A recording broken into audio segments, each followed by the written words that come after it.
Our vision is busier, greener and cleaner. At the Port of Tilbury, we've worked within the Port of London for over 100 years now, working with our customers and supply chains to provide the nation with all of the goods that they need. We work with innovation and we are fully committed to net zero and reducing the carbon footprint of not only our operations but our customers' operations. I think we share the vision of the PLA very much. For us, of course, the Thames is extremely important because we are here because of the Thames. And looking at the vision of what the PLA has for the Thames, today and for the future, I think we share it. We will support it, and we'll do anything to make sure that the trading environment and the living environment of the Thames will improve over the next years to come. My vision for the Thames is that it should be vibrant. Obviously, we have the Class 5s that freight really takes over. The Thames is serving London, light freight and heavy freight. My fear is that we're not going to get there. The Thames has been so intrinsic to London life that for me in 2050, what I want to see is that people think that its heyday is now, that it's not just a figment of history, and that it's leading a fulfilled role for the lives of those in the capital.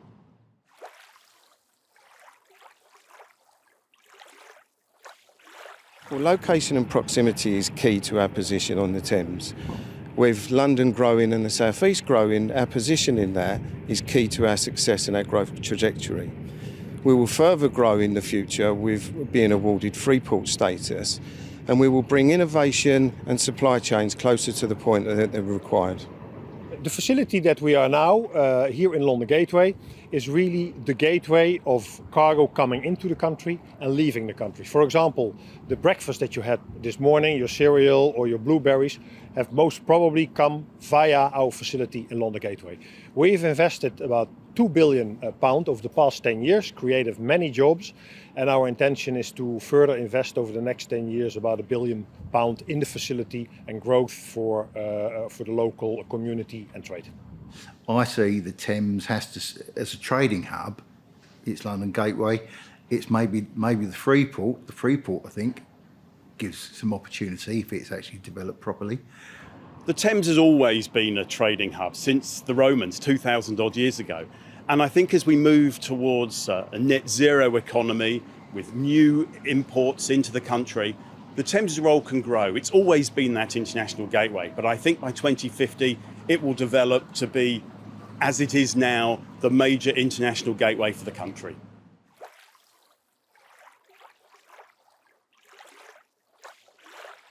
I think there's opportunity for the communities around the trading Thames to benefit from growth.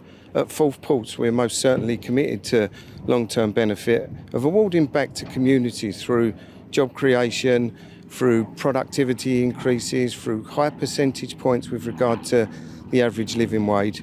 And we are certainly committed to sharing that wealth with the local communities.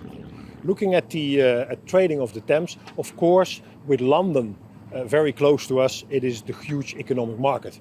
And if you look at the opportunities what's here on the Thames, we have to look at a lot of sustainability ways of transporting goods. The Thames could be a good option to transport more goods, not only goods but also passengers, for example.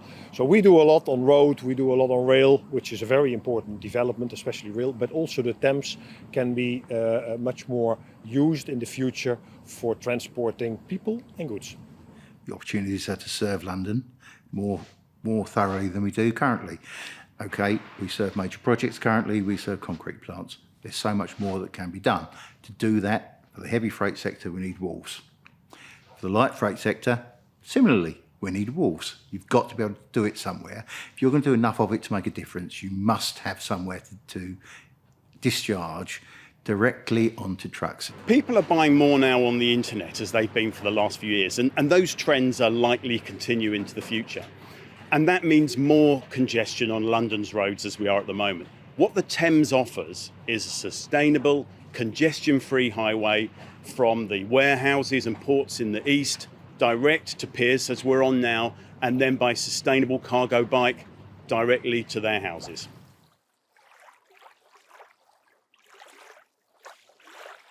I would say investment in infrastructure, in innovation and job creation. In order to keep track with port's growth trajectories, whether it be road, rail or water frontage, we also need to really invest in our infrastructure and our supply chains in order to meet the net zero targets that we all have. Of course, there is a lot of environmental things that need to be done on the Thames. The second thing is, for us, it's important to work together with the PLA, or the PLA has to work with all the stakeholders on the Thames. And we have to share best practices. We do a lot of best practices, but I'm sure there's a lot of other companies that do best practices as well. And I think a good role of the PLA would be to share these best practices with all the companies and see how we can improve the position of the Thames for future generations. We need wharves. Really simple, and we need them quickly. I think it's infrastructure. The Thames has infrastructure, but we're going to need specialised approaches, be it new pontoons, new ways of getting on and off piers that can handle the cargo that we're going to be bringing in. And we're talking large volumes. So we need to make sure they're separated from passengers. And that means investment. And we've been doing some work to see how we can do that going into the future.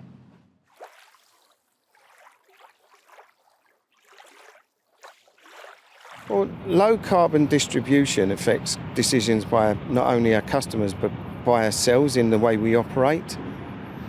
Whereas before decisions such as these were a choice, now it's responsibility of all business from the top to the bottom of the organisation to ensure that we achieve our goals on decarbonisation. To move to a net zero economy is hugely important.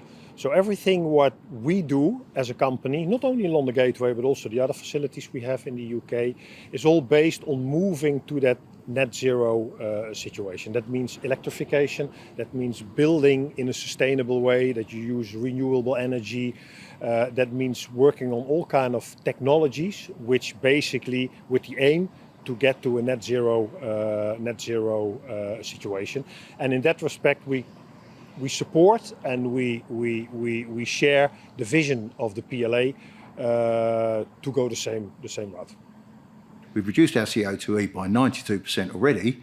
So, I think if everybody did that, then the opportunity is there that the river is going to be the best, most sustainable option for the foreseeable future at least.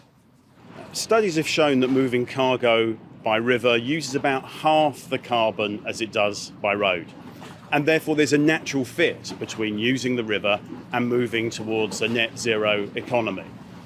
And I think as we look at alternative fuels, as we'll be getting on the river, that will only improve and increase into the future.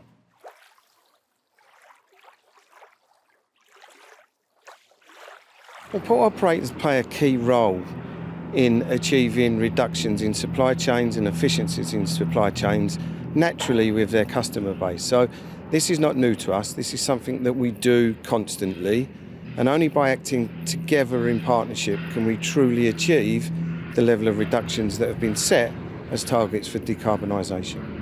You can only move ahead if you work with partnerships. I'm very happy to see that the PLA, of course, wants to work with all the people around the Thames to further develop and improve the situation around the Thames. I think it's very important. Again, we support it. We will also take actions together with the PLA to make sure that things are being done. Without PLA, we could do nothing. But even with PLA, they need strategic partners beyond them to give them powers to make the Thames work for London.